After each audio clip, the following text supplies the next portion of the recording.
Hello বন্ধুরা, welcome back to our channel and welcome back to our new video. তো আজকে আমি সকাল সকাল বেরিয়ে পড়েছি দেখো মায়াপুরে যাত্রার উদ্দেশ্যে। তো এখানে দেখো আমি এই পারের সিটে বসে আছি আর আমার বড় ওই যে বসে আছে, দেখো কুরকুরে খাচ্ছে। তো এখানে আমরা ট্রেনে উঠেও পড়েছি, এপারে ও সিট পাইনি বলে ও ওপারের সিটটাই বসেছে। তো আমরা হঠাৎ করেই চলে গেছিলাম আর কি। আসলে ওকে আমি বলছিলাম যে একটু আমাকে ঘুরতে নিয়ে চলো কোথাও, তো ও বললো দু একদিনের যে মানে কোনো জায়গা থাকলে তো চলো, তাহলে দু একদিন ঘুরে চলে আসতে হবে, আমাকে বেশি দিনের ট্যুর করা যাবে না। তো সেই জন্য আমিও বললাম এখন তো বর্ষাকাল চলছে, তাহলে চলো বেশি দূরে না গিয়ে কাছাকাছি একটু মায়াপুর দর্শন করে আসি। এমনিতে অনেক দিন ধরেই নবদ্বীপ মায়াপুরে যাবো ভাবছিলাম। আসলে সেই আমি একদম ছোটোবেলায় আমার ঠাম্মার সাথে গিয়েছিলাম।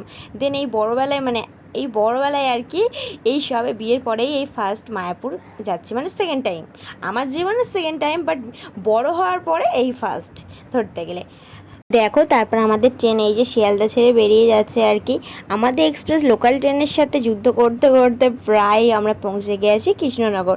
তো দেখো এই যে আমি এখানে কৃষ্ণনগর স্টেশনে পৌঁছেও গিয়েছি, আর ওকে একটু বলছিলাম একটু জল নিয়ে আসো, তার জন্য জল আনতে গিয়েছিল। তো তারপর ও আসার পরে দেখো আমি এখানে কি বলছিলাম, এখন আমি নিজে ভুলে গেছি, আমি জানিও না কি বলছিলাম। জানো তো বন্ধুরা, আমাদের লাকটাই পুরো খারাপ, কি আর বলবো। আমাদের মানে আজকের দিনটাই শুরু হয়েছে একদম খারাপ খারাপ দিয়ে। প্রথমে তো আমাদের ট্রেন যে টাইমে ছিল সে টাইমে ছাড়েনি, তার থেকে আধ ঘন্টা লেটে ছেড়েছে। তার প্লাস এখানে আবার আসার পরেও কৃষ্ণনগর দেখো লাভার পরে এখানে বৃষ্টি শুরু হয়ে গিয়েছে। মানে আমাদের কলকাতা থেকে গিয়েছি তখন একদম রোদ, কোনো বৃষ্টি হয় না, যে কৃষ্ণনগরে নেমেছি অমনি দেখো এত বৃষ্টি হচ্ছে। ওখানে প্রায় 1-2 ঘন্টা আমরা মানে দাঁড়িয়ে পড়েছিলাম, বেরোতে পারছিলাম না। গাড়ি করেছে, টোটো করেছে, যাব মানে মায়াপুরের দিকে, সেটা পাচ্ছিলাম না। প্রায় 1-1.5 ঘন্টা এখানে ওয়েট করার পরে তারপরে আমরা গাড়ি করে আবার গিয়েছি, মানে যেতে পেরেছি আর কি। তো দেখো আমি এখানে মানে মায়াপুরের ইস্কন মন্দিরের পাশে আমরা লেবে গিয়েছিলাম। দেখো এখানে ইস্কন মন্দিরটা, মানে এখন তো ইস্কন পুরোপুরি একদম কমপ্লিট হয়নি, এখনও তো কাজ চলছে ওখানে। তো আমরা ইস্কনের একদম পাশেই আর কি, গৌরীয় মঠের পাশেই আমরা রুম নিয়েছিলাম থাকার জন্য। তখন আমি দেখেছিলাম এই স্ট্রাকচার গোলটা পিপির মতো সবে হচ্ছে ওই পাশে। আমি সেই একটা কি কিনে দিয়েছিলে? ওই ইট কিনে দিয়েছিলে? আমি তো 2 বস্তা সিমেন্ট দিয়ে গেছিলাম। আমি সিমেন্ট বড় হাম বড় দুজনে বক্সু আমি আমার দিয়েছিলাম 10 টাকা নিয়েছিল। আমি 50 টাকা সিমেন্ট দিয়ে গেছিলাম।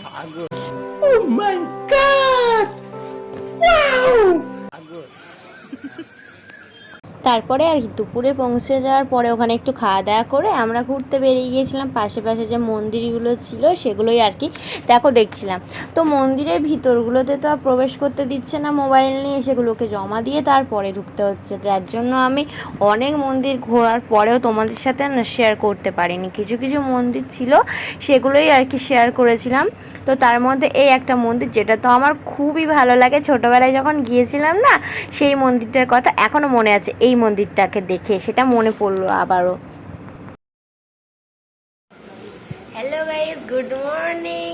তো আমি এখন উঠে পড়েছি, এখন বাজে প্রায় ভোর 6টা, না 6:45। তো এখন ভোরের আরতি দেখে চলে এসেছি। আর কি বলতো, কালকে অতটা আমরা ঘুরিনি, এখানে একটা রুম বুক করে থেকে গিয়েছি। আজকে যে টুকটাক মন্দির ঘুরে আবার বাড়ি চলে যাও। তো দেখো আমার চুলের অবস্থা তো খারাপ, জানো তো বন্ধুরা, আমি শিরুনি আনতেই ভুলে গিয়েছি। কি করবো বলো, তার জন্য চুলটা ছানতেই পারছি না। আর এদিকে এই যে ঘুমাচ্ছে। তো চলো তোমাদের সাথে পরে কথা হচ্ছে, বাই বাই। তো আমরা দেখো এই যে এই রুমটাতে আমরা আছি, আর এইদিকে চারপাশে সব এগুলো রুম, আর এই দেখো ভিউটা দেখো।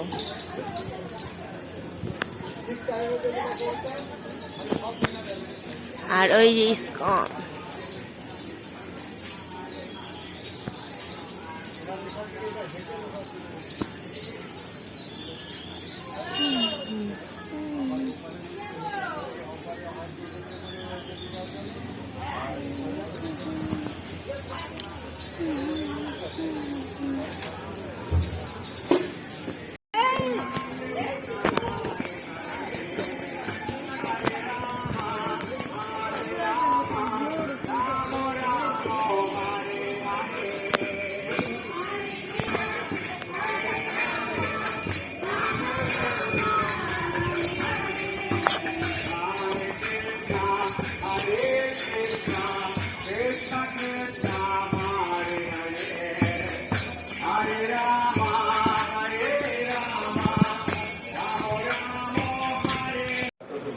হাই গাইস, দেখো আমি স্নান করে একদম রেডি হয়ে গিয়েছি।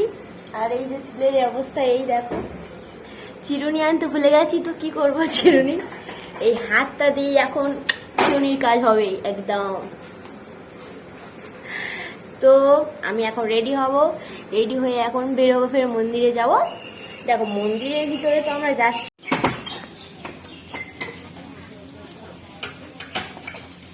কোথায় ঘুরতে যাবো এবার? বাড়ি বাড়ি।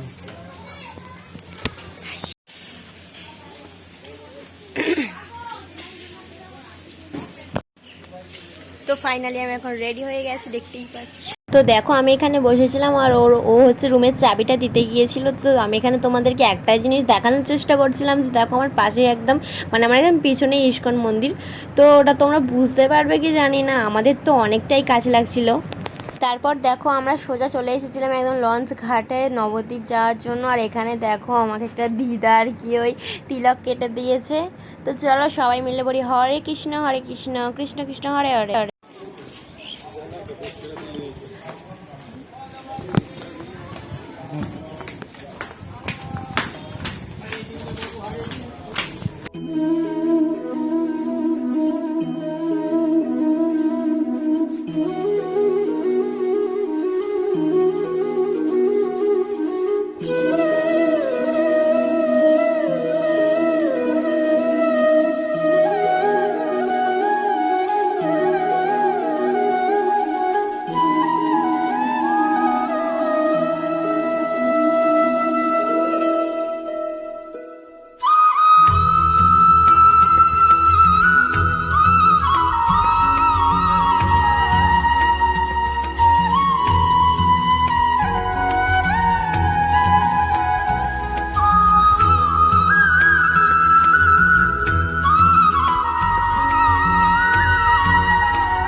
তো আসার সময় আমরা আর কি নবদ্বীপ ধাম স্টেশন থেকে একদম হাওড়া হয়েই আসছি দেখো।